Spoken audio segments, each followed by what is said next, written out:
ও মা, কথা এই আপনি গিন্নিমার খোকাবাবুকে নিয়ে এসেছেন? কি সৌভাগ্য আমার! আমি যে আর ভাবতেই পারছি না। আর কি বলবো বলো, তোমার কর্তা বাবুকে কতবার বলেছি, তা উনি আমার কথা কানেই তোলেন না।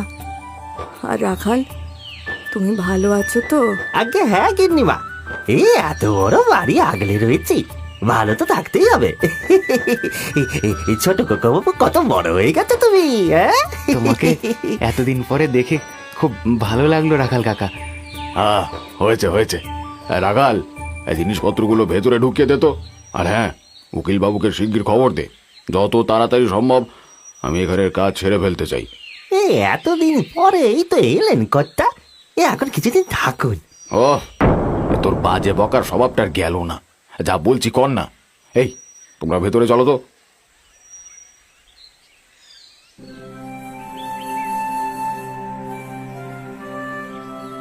এই বাড়িতেই প্রথম বউ হয়ে এসেছিলাম, তারপরে তোদের জন্ম, আর এখান থেকেই আমাদের ভাগ্য ফেরা। কত স্মৃতি জমে আছে। তোমার তোমার মনে আছে মা, বাড়ির পিছনের বাগানটায় আমি আর দাদা খেলতাম, আর আর তারপরেই একদিন। ওহ, তোমরাও না সত্যি এখানে দাঁড়িয়ে দাঁড়িয়ে কি করছো? ওদিকে রান্নার কি ব্যবস্থা হবে দেখো। আচ্ছা বাবা, আমরা এই বাড়ি ছেড়ে চলে গেলাম কেন?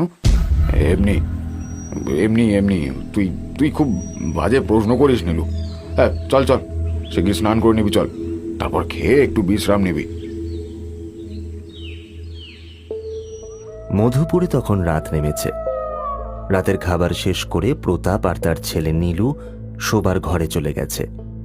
রান্নাঘরের কাজ সেরে রুমা রাখালকে বলল, রাখাল, তোমার খাবারটা ঢাকা রইল, খেয়ে শুয়ে পড়ো। কাল বরং আমি বলে দেব যে বাজার থেকে কি কি আনতে হবে। এখানের মতো তাজা মাছ আর সবজি কোথাও পাওয়া যায় না। তোমার কর্তা খেয়ে যে কি আনন্দ পাবে। এই একদম একদম গিন্নিমা, আপনি আপনি এবারে গিয়ে শুয়ে পড়ুন। হ্যাঁ,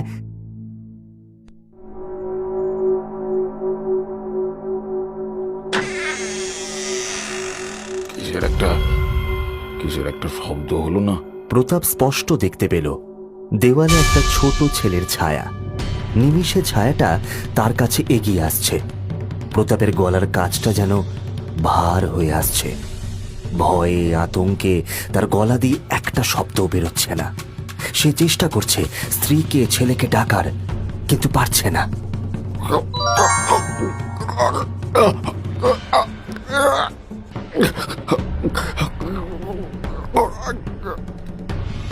বাবা, বাবা, বাবা, তোমার তোমার কি হলো? কি গো, কি গো, কি হলো? তুমি এমন করছো কেন? কোথায় কষ্ট হচ্ছে বলো?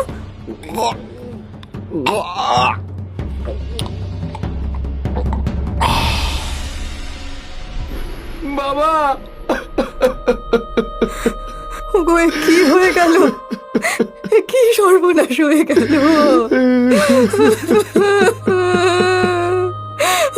চোখ খোলো, কথা বলো।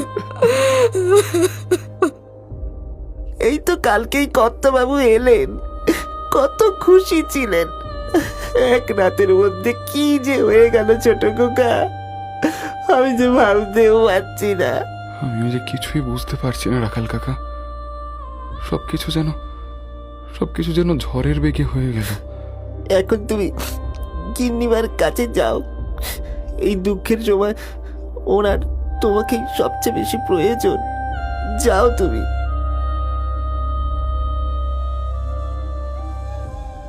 মা, মা, শান্ত হও মা, নিজেকে সামলাও। আমাদের হাতে যে কিছুই নেই মা, কি করবো আমরা বলো? এমনটা কি করে হয়ে গেল রে নীলু? আমরা কত আনন্দ করে এখানে এলাম, ভেবেছিলাম কটা দিন খুশিতে কাটাবো, আরে সেই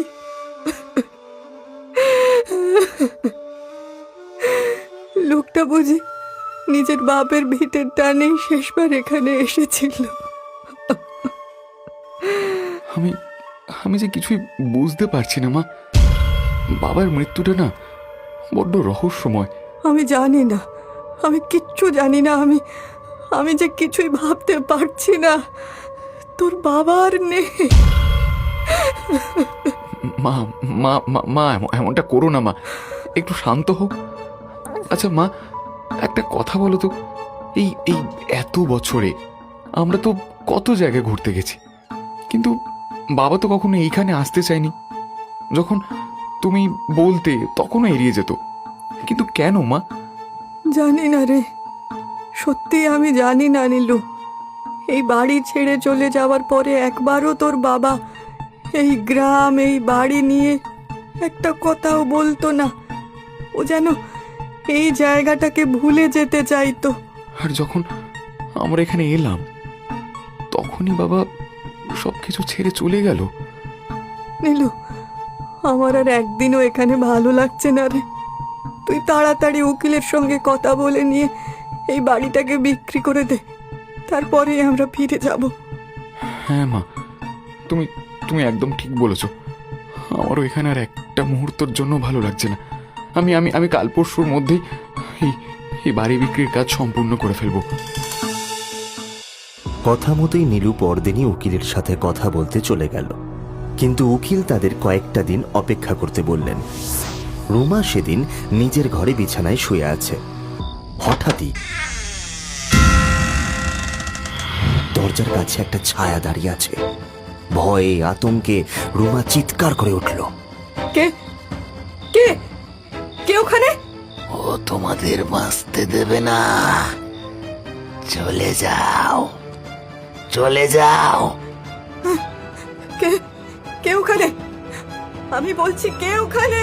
মা মা মা- মা কি কি হয়েছে? কি হয়েছে মা? তুমি তুমি এমন চিৎকার করছো কেন? একটা ছায়া, নীলু, নীলু, একটা কালো ছায়া এসে ভ্যাস ভ্যাসে গলায় কি একটা বলে চলে গেল।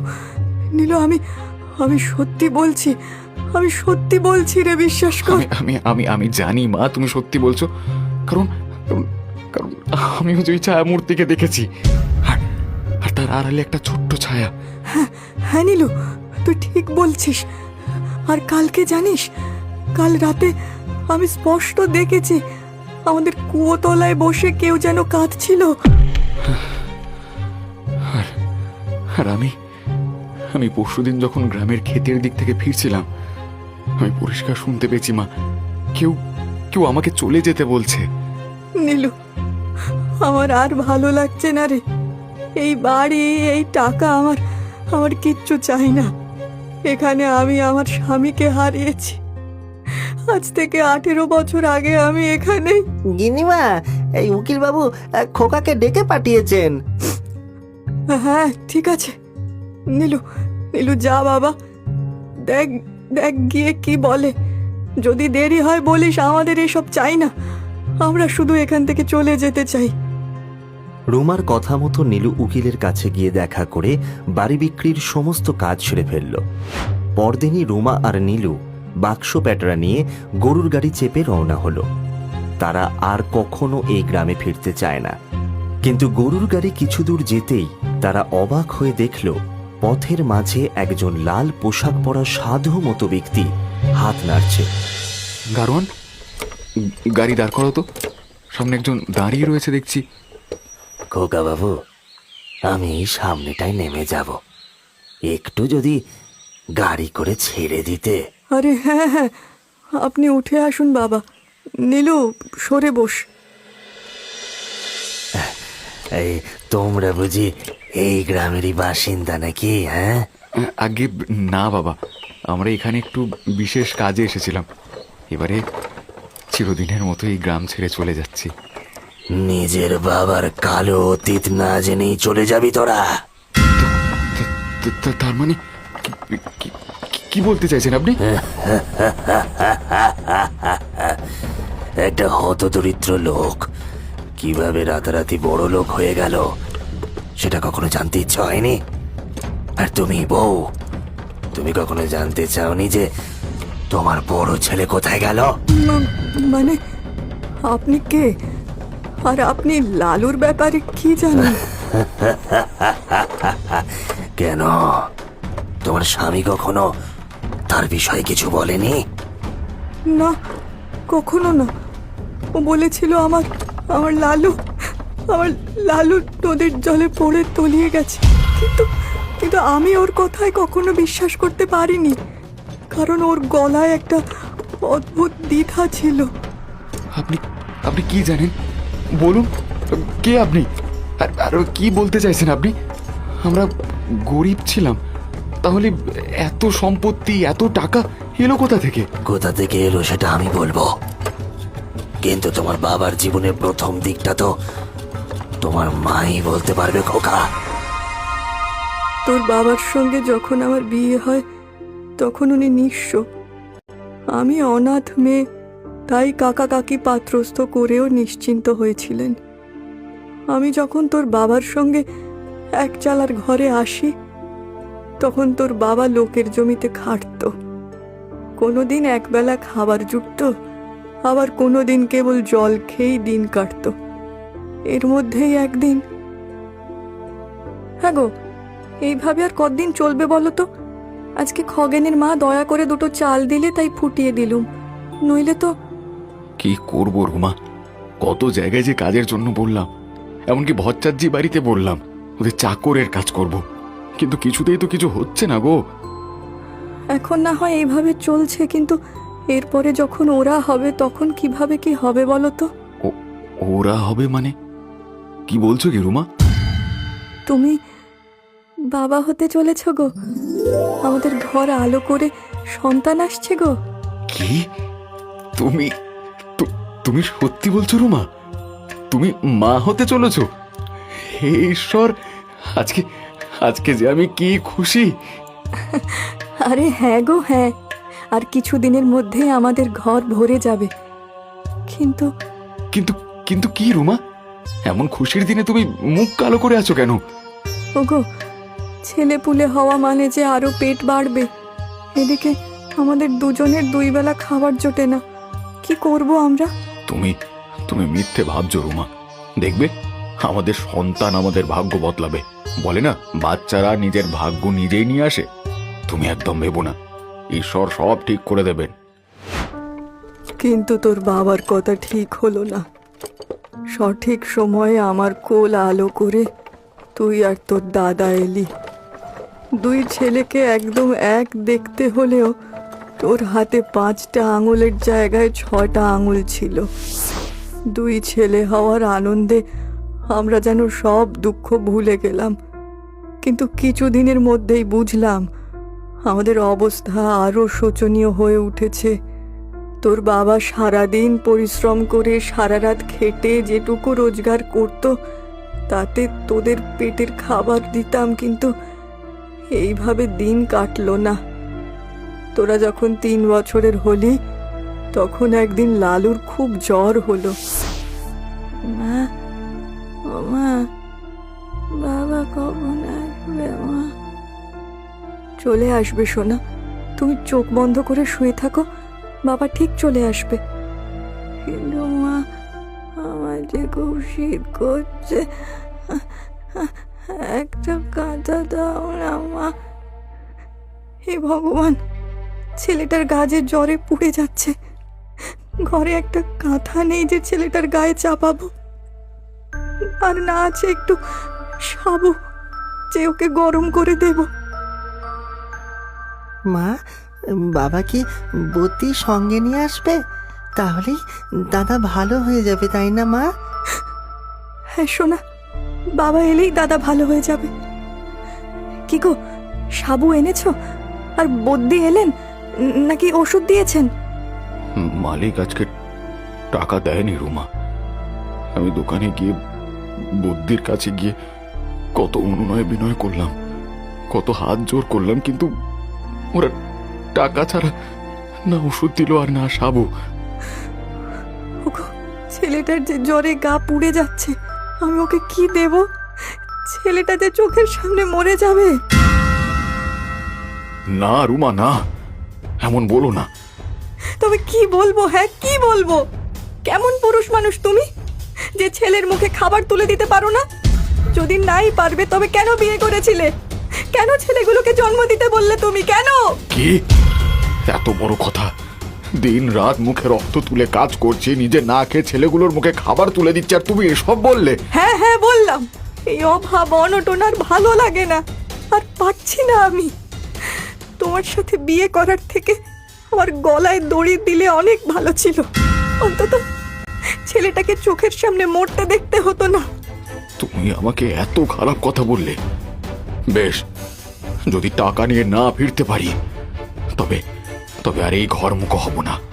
যেদিকে দু চোখ চায় চলে যাব। হে ভগবান, এ আমি কি করলাম?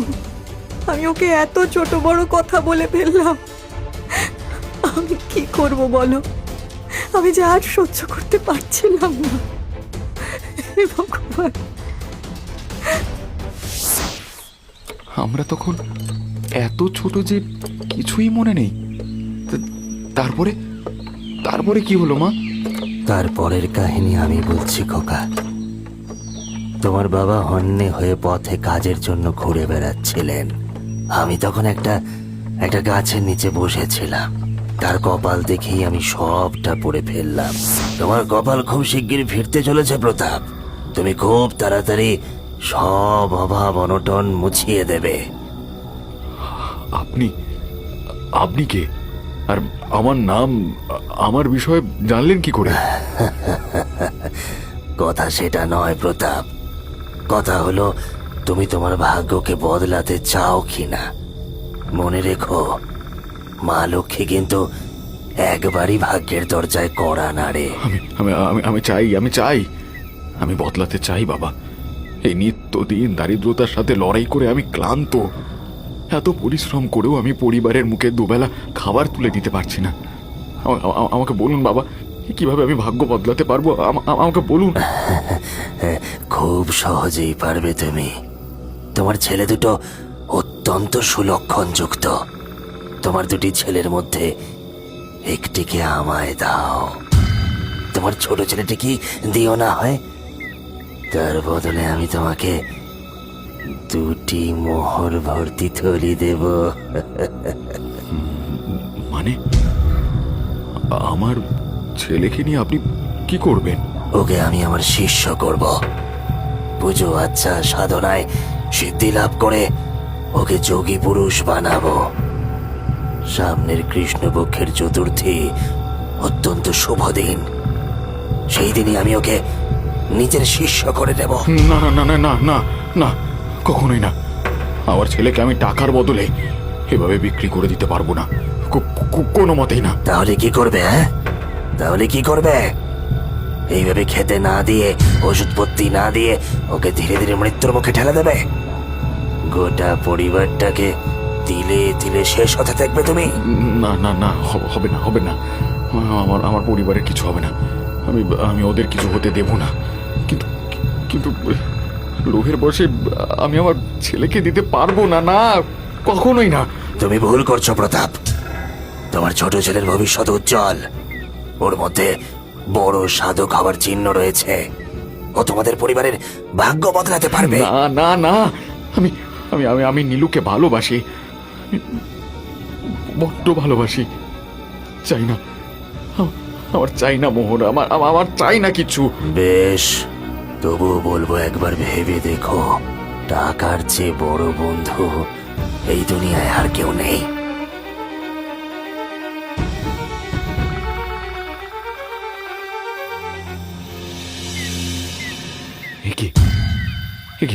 এটা এটা এখানে এলো কি করে?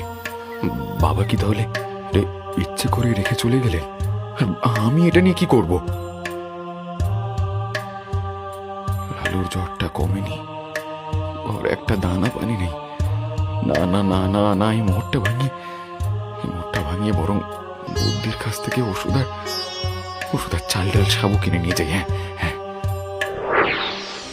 প্রতাপ ওষুধের সাথে চাল ডাল কিছু সবজি কিনে যখন বাড়ি ফিরল, তখন রাত হয়েছে। সে বাড়ি ফিরেই দেখল রুমা অস্থির পায়ে পায়চারি করছে। প্রতাপকে দেখেই তার পায়ে পড়ে বলল, ওগো ওগো, আমাকে তুমি ক্ষমা করে দাও। এর আগের মাথায় কি বলতে কি বলে ফেলেছি আমি নিজেই জানি না। আমাকে ক্ষমা করে দাও আরে তুমি। আরে আরে কি কি কি করছো কি রুমা? ওঠ ওঠ ওঠ ওঠ। আরে দোষ তো আমারই। আমি তোমাদের দুবেলা পেট ভরে খেতে দিতে পারি না। বাবা হওয়ার কোন কর্তব্য পালন করেছি বলো তো আমি এখনো অবধি? ছাড়ো, লালু কেমন আছে? ওই ওই রকমই, জ্বরের ঘরে ভুল বকছে। এই নাও এই নাও এই নাও, এটা ওর জন্য। এই ওষুধ আর এই সাবু, আর এই রইল ঝাল ডাল সবজি। শিগগির ওকে ওষুধ খাইয়ে এগুলো রান্না বসিয়ে দাও। এগুলো এগুলো তুমি কি করে আনলে? টাকা পেলে কোথায়? ওই একটা টাকা বাকি ছিল, মালিক মিটিয়ে দিলেন। তুমি আর প্রশ্ন করো না, তুমি যাও ওষুধটা লালুকে দিয়ে দাও, দেখি রাতের মধ্যে ওর জ্বরটা ছেড়ে যাবে। দেখো ও, তরকারিটা কি ভালো হয়েছে মা। কতদিন পরে ভাত ডাল আর তরকারি খেলাম। সত্যি গো, রান্নাটা বেড়ে হয়েছে আজকে। আর একটু নেবে? আছে কিন্তু। না না, তুমি তুমি ভাত বেড়ে নাও দেখি। কতদিন একসাথে খাইনি বলো তো আমরা। এই হ্যাঁ গো, লালুর জ্বরটা ঈশ্বরের কৃপায় ওর জ্বরটা ছেড়ে গেছে। সাবু খেয়ে ছেলেটা শান্তিতে ঘুমাচ্ছে।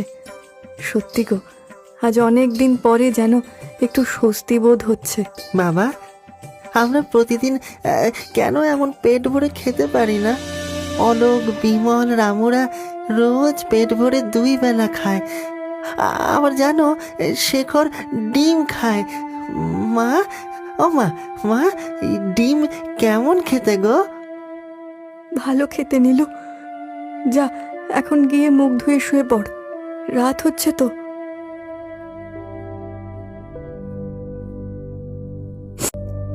জানো তো, মাঝে মাঝে মনে হয় আমাদের ছেলেগুলোকে এই পৃথিবীতে আনা উচিত হয়নি। ওদেরকে এনে বুঝি আমরা কষ্ট দিচ্ছি। কি চাই বলো ছেলে দুটো? কেবল 2 বেলা পেট ভরে খাবার। আর আমি সেটাও দিতে পারি না। সত্যি ভগবান মানুষ না করে কুকুর বিড়াল করলেই বোধহয় ভালো হতো। সত্যি গো, ভয় রাতে ঘুম হয় না। সকালে উঠে ছেলে দুটোকে কি খেতে দেবো এই ভেবে খিদের জ্বালায় ওরা লোকের বাড়ি চলে যায়। মা হয়েছে আর সহ্য করতে পারি না গো। কি জানি কতদিন এইভাবে লড়াই করে বাঁচতে পারবো। সেই সাধু বাবা তো ঠিকই বলেছিলেন, এইভাবে কষ্ট দিয়ে ছেলে দুটোকে নিজের কাছে রেখে কি লাভ? তার থেকে যদি একটাকে না না না না না না না, আমি কি ভাবছি? কিন্তু এছাড়া যে আর কোনো পথও নেই। সাধু বাবা বলেছিলেন নীলুকে তাকে দিয়ে দিতে। নীলু, না না না না না, নীলুকে আমি বড্ড ভালোবাসি। আর লালুকে যদি আমি সাধু বাবাকে দিয়ে দিই, সাধু বাবা তো ওদের দেখে বুঝতেও পারবেন না। লালু একটা জীবন পাবে, আর তার সাথে ওই 2 থলি মোহর পেলে আমাদের জীবনটাও শুধরে যাবে। এই অভাব, এই অনটন সব মিটে যাবে। নীলুকে ভালো করে মানুষ করতে পারবো। হ্যাঁ হ্যাঁ, এটাই সবার জন্য ভালো হবে। কিন্তু কিন্তু রুমা, ওকে বললে ও কোনোদিনও তো রাজি হবে না। ও কোনোদিন লালুকে নিয়ে যেতে দেবে না। কিন্তু না, আমাকে এই কাজ করতেই হবে। এতেই সকলের মঙ্গল। হ্যাঁ, লালুর শরীরটা ঠিক হলেই আমি ওকে নিয়ে যাব। কয়েকদিন পরেই লালু সুস্থ হতেই প্রতাপ সিদ্ধান্ত নিয়ে নিল। রাতে রুমা আর নীলু ঘুমিয়ে যেতেই প্রতাপ ঘুমন্ত লালুকে কোলে নিয়ে বাইরে বেরিয়ে গেল। তারপরে কি হলো বাবা? তোমার স্বামী লালুকে আমার কাছে দিয়ে তার পরিবর্তে 2 থলি মোহর নিয়ে চলে যায়। আর আমি ঘুম ভেঙে লালুকে না দেখে যখন বারবার ওকে জিজ্ঞাসা করি, ও বলে ভোরবেলা লালুকে নিয়ে নদীতে চান করতে গিয়ে লালু জোয়ারের জলে তলিয়ে গেছে। কিন্তু তার মানে তো লালু মারা যায়নি, ও তো আপনার কাছে ছিল। তাহলে আমার ভাই কোথায় সে? আমি তাকে সেই দিন পুণ্যতিথিতে দীক্ষিত করে, নিজের সমস্ত জ্ঞান শক্তি দিয়ে দিই, আর সে কালা জাদু করে অপশক্তিকে আহ্বান করে তাদের হাতে নিজের প্রাণ খোয়ায়। কি এটা আপনি কি বলছেন? আর একটা কথা জেনেও তোমরা আহত হবে, লালুর সেই দুষ্ট আত্মাই প্রতাপকে হত্যা করেছে। হে ভগবান, তার মানে ওই রক্তের পায়ের ছাপ, ওই ছায়ামূর্তি, ওই এই কদিন ধরে ঘটতে থাকা অস্বাভাবিক ঘটনাগুলো সব এই জন্যই হয়েছিল। ও তোমাদের শেষ করে দেবে, কাউকে ছাড়বে না। না না, আমি আমার স্বামীকে হারিয়েছি, একমাত্র ছেলেটাকে আর হারাতে পারবো না। দয়া করে বলুন আমরা কি করব? তোমরা লালুর নামে পিণ্ডদান করে দাও। পিণ্ডদান করলে ও আর তোমাদের কোনো ক্ষতি করতে পারবে না। ওর আত্মা মহাশূন্যে ফিরে যাবে। হ্যাঁ হ্যাঁ, তাই করব। আমরা তাই করব বাবা। আপনি আমাদের কত উপকার করলেন। আপনি না থাকলে আমরা হয়তো আরো কত বড় বিপদের সম্মুখীন হতাম। অশেষ ধন্যবাদ আপনাকে বাবা। তোমরা কালই লালুর নামে পিণ্ডদান করে আমার সাথে একবার দেখা করবে। আমি নীলুকে সুরক্ষা কবচ করে দেব। নীলু আর রুমা তখনই গরুর গাড়ি করে আবার নিজেদের বাড়িতে ফিরে গেল। এক অজ্ঞাত সত্যি জানতে পেরে দুজনেরই মনের অবস্থা খারাপ হয়েছিল। তান্ত্রিকের কথা মতো তারা পরদিনই এক নির্জন স্থানে গিয়ে তান্ত্রিকের জন্য প্রতীক্ষা করতে থাকলো। পূবের আকাশে তখন মেঘ জমতে শুরু করেছে। কিছুক্ষণের মধ্যেই তান্ত্রিক এসে পড়ল। পিণ্ডদান সম্পন্ন হয়ে গেছে তো নীলু? লালুর আত্মাকে তোমরা চিরকালের মতো বিদায় করে দিয়েছ তো? আগে হ্যাঁ বাবা, আমরা কিছুক্ষণ আগেই পিণ্ডদান করে ফিরলাম। মুহূর্তের মধ্যেই তান্ত্রিকের চোখের ভাব বদলে গেল, মুখে ফুটে উঠল পৈশাচিক হাসি।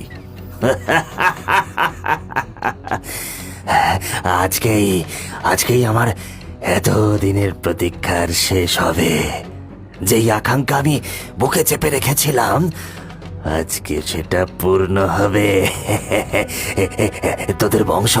তোদের গোটা বংশ নির্বংশ হবে আজ।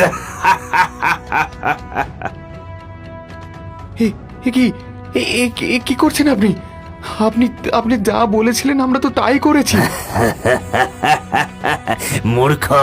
মূর্খের দল শত সব।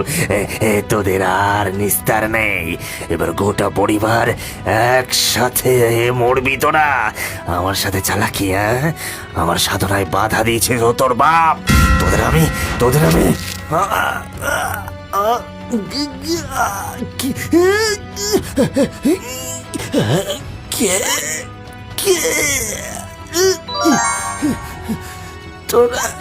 তোরা ওর পিণ্ড দান করিসনি? না, করিনি। তোর মতন শয়তানের কথা শুনে যদি সত্যি পিণ্ড দান করে দিতাম তবে না জানি কি হতো। ভাগ্যিস কাল রাতে হঠাৎ সেই ঘটনাটা ঘটলো। একে হঠাৎ আবহাওয়া এইভাবে পাল্টে গেল কি করে? নীলু দরজাগুলো আটকে দে বাবা। মা, ও তোমাদের শেষ করে দেবে মা। ও ভাইকে মারার জন্য ওত পেতে বসে আছে। তোমরা ওর কথা বিশ্বাস করো না মা। দাদা লালু, আমার লালু, তুই নিজের বাবাকে মেরে ফেললি রে। এইভাবে তুই আমাদের সাথে শত্রুতা করলি বাবা? মিথ্যে, সব মিথ্যে মা। ওই শয়তান তান্ত্রিক তোমাদের মিথ্যে কথা বলেছে। ও বাবার কাছে মোহরের বিনিময়ে ভাইকে চেয়েছিল, কারণ ভাইয়ের হাতে 6টা আঙুল রয়েছে, আর তাই ভাইকে বলি দিয়ে ও সিদ্ধি লাভ করত। শয়তানের সাধনার এটাই ছিল শেষ ধাপ। কি তুই কি বলছিস দাদা? হ্যাঁ রে ভাই, ওই তান্ত্রিক তোকে চেয়েছিল, কিন্তু বাবা বরাবর তোকে বেশি ভালোবাসতো, তাই আমাকে ঘুমের মধ্যে তুলে নিয়ে যায় তান্ত্রিকের কাছে। আমাকে ওর হাতে দিয়ে মরের থলি নিয়ে ফিরে আসে। আর তখন রাতের অন্ধকার, তার উপরে আমাদের দুই ভাইকে তো একই রকম দেখতে। তান্ত্রিক তখন সাধনার শেষ পর্যায়ের আয়োজনে ব্যস্ত, তাই সে খেয়াল করেনি যে তোর জায়গায় বাবা আমায় নিয়ে গেছে। আমি আমি কিছুই জানতে পারিনি।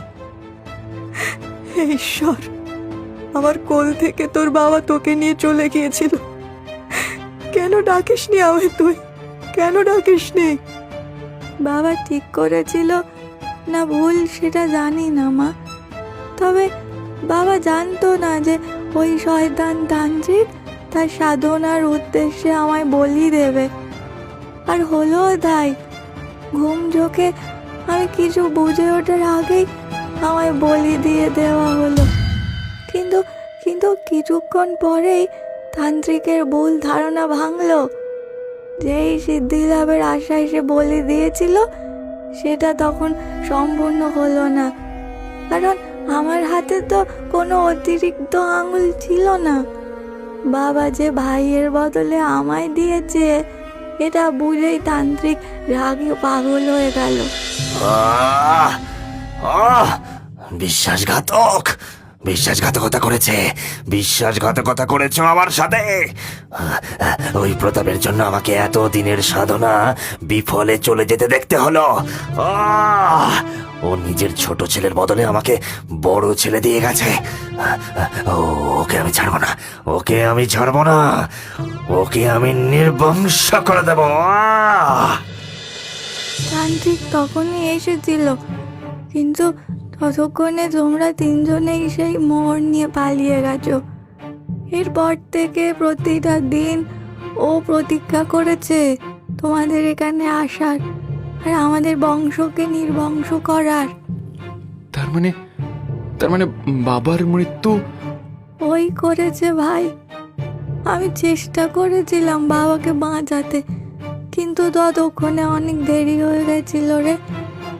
এবার ওর লক্ষ্য ছিল তোমরা, তাই তো সমস্ত দোষ আমার নামে দিয়ে আমার জন্য পিণ্ড দিতে বলেছে, কারণ পিণ্ড দিলে আমি চিরকালের মতো চলে যাব, তোমাদের আর রক্ষা করতে পারবো না।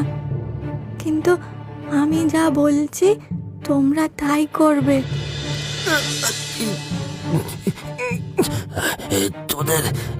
তোদের আমি ছাড়বো না। চলো না, তোরা আমার সাথে ছলনা করেছিস।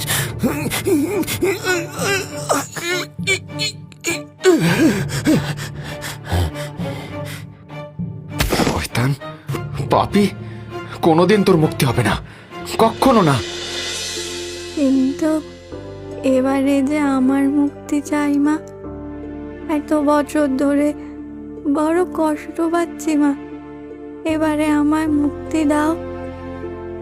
লালু, বাছারে, তোর মাকে ক্ষমা করে দিস বাবা। তোর মা তোকে বাঁচাতে পারেনি, তোর কষ্ট কমাতে পারেনি। আমাদের সুখ, স্বাচ্ছন্দ্য, আনন্দ সবটা যে তোর প্রাণের বিনিময় হয়েছে, সেটা জানলে আমি কোনোদিন খুশি হতে পারতাম না রে। আমাকে ক্ষমা করে দে বাবা, ক্ষমা করে দে।